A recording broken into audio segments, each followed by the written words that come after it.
Baik, Assalamualaikum warahmatullahi wabarakatuh. Perkenalkan, nama saya Nindya Kusmorini. Saya adalah dosen dari Farmasi DM.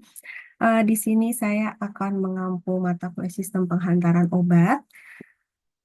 Mungkin pada pertemuan sebelumnya, Pak Adiatmika selaku koordinator juga sudah menjelaskan bahwasanya sistem penghantaran obat ini akan ada 4 pengampu. Yang pertama itu Pak Adiatmika selaku koordinator, yang kedua Bu Sekar, yang ketiga saya, dan yang keempat Pak Roni. Kemudian pada mata kuliah saya ini akan ada 4 pertemuan. Untuk lebih jelasnya, mohon izin untuk share screen.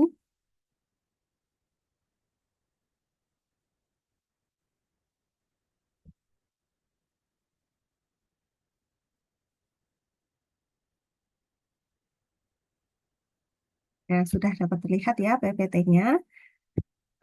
Di sini pada sistem penghantaran obat, sebelum saya mau menjelaskan detail pertemuan kita pada 4 kali pertemuan, sebelumnya saya akan menyampaikan terkait capaian pembelajaran sistem penghantaran obat ini, yaitu untuk CPL-nya itu mampu menganalisa, memodelkan, merancang, dan mewujudkan peralatan, sistem komponen ataupun proses bio atau biomedical engineering.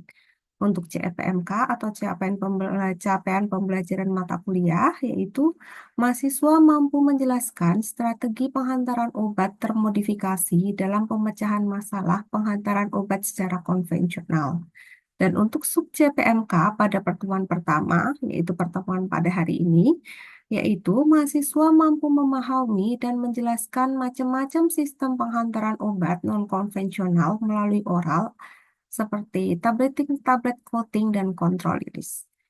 Pada mata kuliah saya ini akan ada 4 kali pertemuan. Pertemuan pertama, kita akan berdiskusi mengenai tablet coating dan kontrol rilis. Pertemuan kedua yaitu diskusi dan presentasi. Pertemuan ketiga yaitu transdermal drug delivery system. Dan pertemuan empat yaitu nasal drug delivery system. Nah, kita akan menggunakan sistem blended. Mohon maaf, kita akan menggunakan sistem pembelajaran secara flip learning, baik melalui asinkron maupun melalui tatap muka secara langsung, dan akan ada diskusi kasus juga yang akan apa namanya yang akan kalian diskusikan bersama kelompok. Yang selanjutnya hasil diskusi kalian akan dipresentasikan pada pertemuan kedua. Tuh.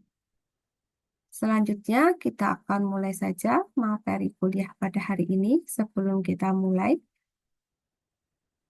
kita mengenal dulu terkait macam-macam sediaan oral. Karena sebelumnya ada pertemuan Pak Adiatmika dan Bu Sekar, baru pendahuluan saja terkait sistem pengantar obat, belum memasuki macam-macam sediaan oral. Maka di sini saya akan memulai terlebih dahulu terkait macam-macam sediaan oral.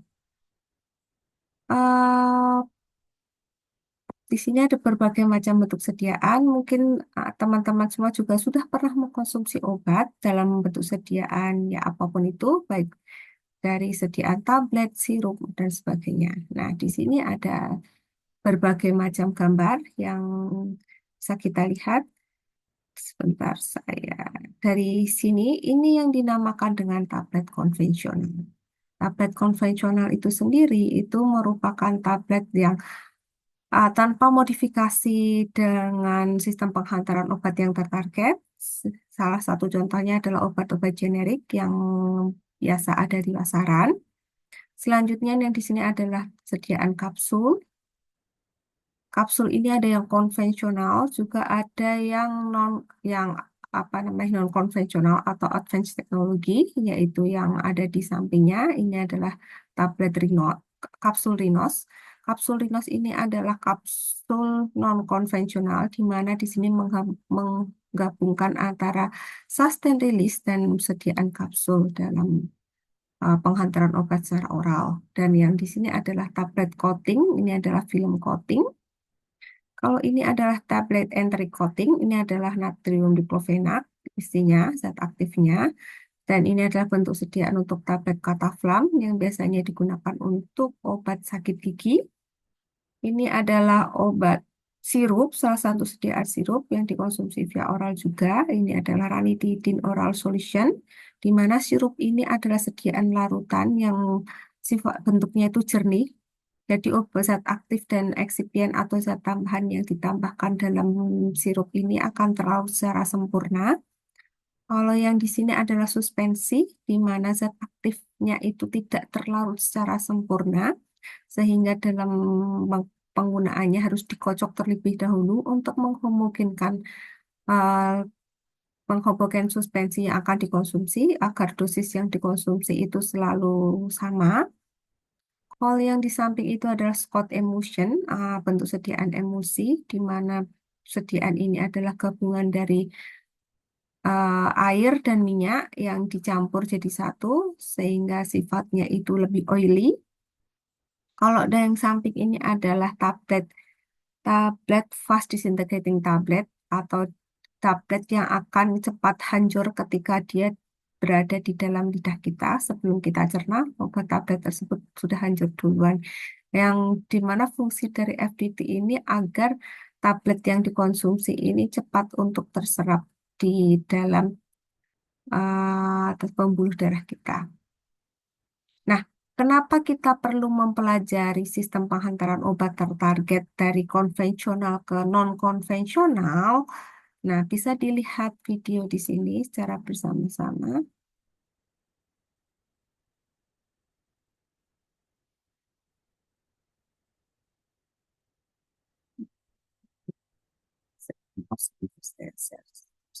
Screen dulu.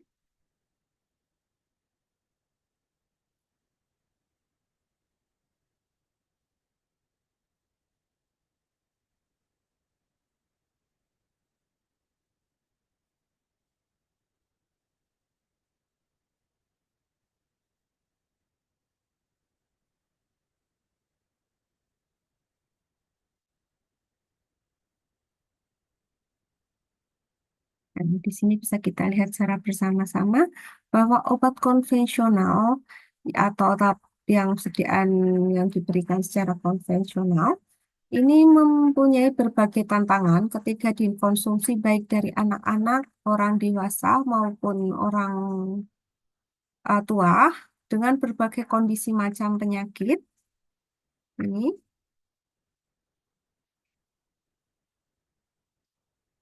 beberapa metode untuk sistem penghantaran obat secara oral harus kita lakukan untuk memenuhi kebutuhan pasar agar mempermudah pasien untuk mengkonsumsi obat. Ada berbagai macam bentuk sediaannya. Ada yang tadi fast disintegrating tablet, kemudian ada ini fast disintegrating tablet yang akan mudah hancur ketika diletakkan di dalam lidah kita. Kemudian ada film, apa namanya, salut film yang akan melindungi dari rasa, bau yang tidak enak. Kemudian ada pulses and oranges untuk yang anak-anak agar mudah untuk dikonsumsi atau dikunyah penggunaannya agar anak-anak merasa senang ketika mengkonsumsi obat. Kemudian juga ada liquid, salah satu contohnya adalah sirup ataupun kalau di sini seperti minyak yang dimasukkan ke dalam soft capsule agar mudah untuk konsumsi. Salah satu contohnya adalah vitamin E. Ini adalah kapsul yang di dalamnya tadi butiran-butirannya itu sudah tercoating, yang dimana contoh tabletnya itu adalah tablet Rinos. Terus ada oral spray, di mana di spray obatnya di dalam lidah kita atau mulut kita.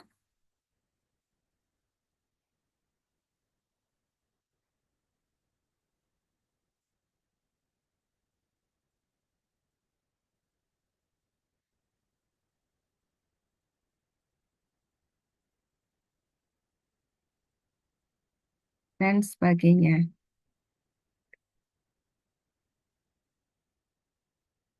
Itulah alasan kenapa kita sangat penting untuk mempelajari materi pada hari ini, mempelajari gimana kita mendesain suatu obat agar obat yang dikonsumsi di pasien itu dapat mempermudah si pasien itu untuk mengkonsumsinya dan dapat meningkatkan kepatuhan pasien dalam mengkonsumsi obat, mulai dari bayi, anak-anak, dewasa, orang tua dengan berbagai macam penyakit tentunya.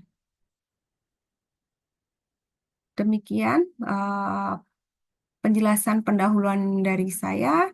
Sampai jumpa kembali pada pertemuan pada sesi berikutnya.